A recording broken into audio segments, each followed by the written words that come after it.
Shalom, perkenalkan nama saya Agnes V. Afi dari Prodi Pendidikan Kristen Anak Usia Dini kelas D Institut Agama Kristen Negeri Kupang. Di sini saya akan menjelaskan sedikit tentang metode penelitian. Apa itu metode penelitian? Metode penelitian adalah tata cara, langkah, atau prosedur yang ilmiah dalam mendapatkan data untuk tujuan penelitian yang memiliki tujuan dan kegunaan tertentu. Metode penelitian menurut para ahli. Menurut Nasir 2014-26 menyatakan bahwa metode ilmiah boleh dikatakan suatu pengajaran terhadap kebenaran yang diatur oleh pertimbangan-pertimbangan logis. Yang kedua, menurut Hamid Darmadi 2014-153, metode penelitian adalah suatu cara ilmiah untuk mendapatkan data dengan tujuan kegunaan tertentu. Jenis-jenis penelitian secara umum yaitu penelitian eksploratif, deskriptif, dan explanatory confirmatory. Yang pertama, penelitian eksploratif. Pengertian penelitian eksploratif merupakan salah satu jenis penelitian sosial yang tujuannya untuk memberikan sedikit definisi atau penjelasan mengenai konsep atau pola yang digunakan dalam penelitian. Langkah-langkah penelitian eksploratif. Yang pertama adalah ditentukan terlebih dahulu bidang yang akan diselidiki dan rumuskan masalah secara jelas. Yang kedua, rumusan tujuan yang akan dicapai. Yang ketiga, susun rancangan pendekatannya. Yang keempat, cara pengumpulan data. Yang kelima, alat pengumpulan data. Yang keenam, sumber informasi. Yang ketujuh, kumpulan data sesuai rancangan yang telah disusun. Yang kedelapan, susunan laporan sesuai dengan sistematika tertentu. Bagian B, penelitian explanatory. Penelitian explanatory merupakan penelitian yang bermaksud menjelaskan kedudukan variabel-variabel yang diteliti secara hubungan satu variabel yang lain. Penelitian konfirmatori merupakan sebuah metode sistematika yang digunakan untuk menggambarkan variabilitas di antara variabel-variabel yang secara potensial dapat mengelompokkan sebagai sejumlah kelompok. Penelitian konfirmatori bertujuan untuk mencari sejumlah variabel indikator yang membentuk variabel yang tidak terukur langsung berdasarkan pada landasan teori. Bagian C, penelitian deskriptif. Penelitian deskriptif adalah salah satu jenis penelitian yang tujuannya untuk menyajikan gambaran lengkap mengenai setting sosial atau dimaksud untuk eksplorasi dan klarifikasi mengenai suatu fenomena. Jenis-jenis penelitian deskriptif. Yang pertama adalah metode survei, yang kedua metode studi kasus, yang ketiga studi prediksi, dan yang keempat studi evaluasi. Langkah-langkah penelitian deskriptif. Yang pertama, mengidentifikasi adanya permasalahan yang signifikan untuk dipecahkan melalui metode deskriptif. Yang kedua, membatasi dan merumuskan permasalahan secara jelas. Yang ketiga, menentukan tujuan dan manfaat penelitian. Yang keempat, melakukan studi pustaka yang berkaitan dengan permasalahan. Yang berikut langkah-langkah dalam penelitian ilmiah. Yang pertama, merumuskan masalah. Yang kedua, merumuskan hipotesis. Yang ketiga, melakukan studi penelitian. Yang keempat, menentukan variabel. Yang kelima, menentukan rancangan penelitian. Yang keenam, menentukan instrumen penelitian. Yang ketujuh, menentukan subjek penelitian. Yang kedelapan, melakukan penelitian. Yang kesembilan, melakukan analisis data. Yang kesepuluh, merumuskan hasil penelitian. Yang kesebelas, menyusun laporan penelitian. Yang berikut jenis-jenis pengambilan data penelitian psikologi perkembangan.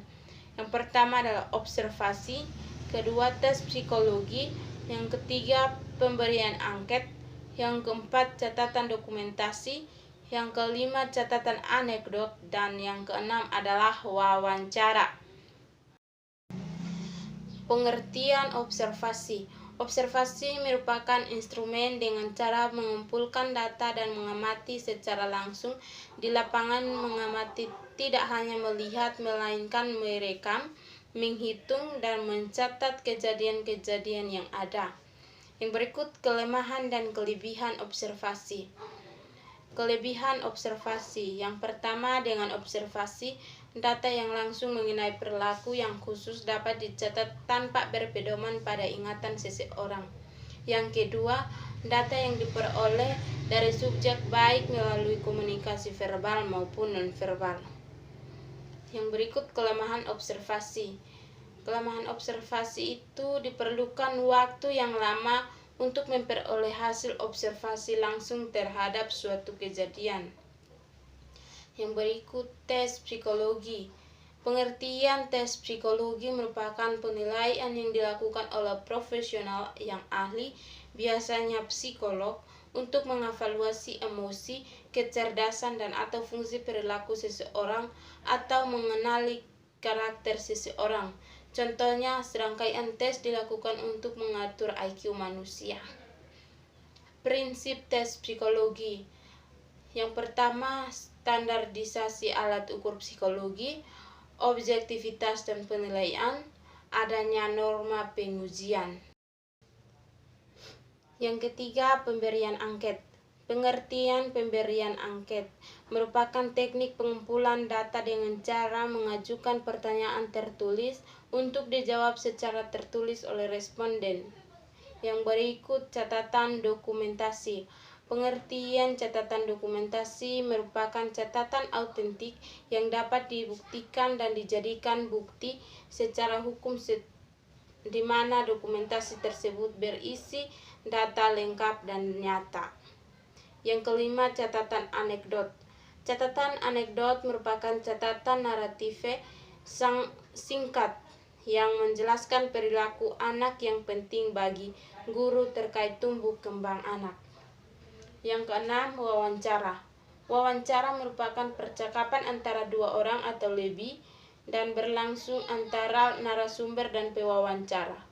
Wawancara bertujuan untuk mendapatkan informasi yang tepat dari narasumber. Wawancara dilakukan dengan cara penyampaian sejumlah pertanyaan dari pewawancara kepada narasumber. Jenis-jenis penelitian yaitu yang pertama studi kasus, kedua studi etnografik, yang ketiga studi korelasional, yang keempat eksperimen, dan yang kelima adalah cross-sequential studi. Yang pertama, studi kasus merupakan pencarian pengetahuan secara empiris yang menyelidiki fenomena dalam konteks kehidupan nyata. Yang kedua, studi etnografik. Studi etnografik merupakan tulisan atau laporan tentang suatu suku bangsa yang ditulis oleh seorang antropolog atas hasil kerja lapangan. Ciri-ciri penelitian etnografik. Yang pertama, sumber data bersifat ilmiah. Yang kedua, bersifat deskripsi. Yang ketiga, data dan informasi berasal dari tangan pertama. Yang berikut adalah studi korelasional. Studi korelasional adalah penelitian yang bertujuan untuk mendeteksi sejauh mana variasi-variasi suatu faktor memiliki kaitan dengan variasi-variasi pada suatu atau lebih faktor lain berdasarkan pada koefisien korelasi. Yang berikut penelitian eksperimen. Penelitian eksperimen merupakan suatu set tindakan dan pengamatan yang dilakukan untuk mengecek atau menyalahkan hipotesis atau mengenali hubungan sebab akibat antara gejala. Yang berikut penelitian cross-sequential study. Penelitian cross-sequential study adalah suatu penelitian untuk mempelajari dinamika korelasi antara faktor risiko dengan efek dengan cara pendekatan observasional atau pengumpulan data. Sekian dan terima kasih. Shalom.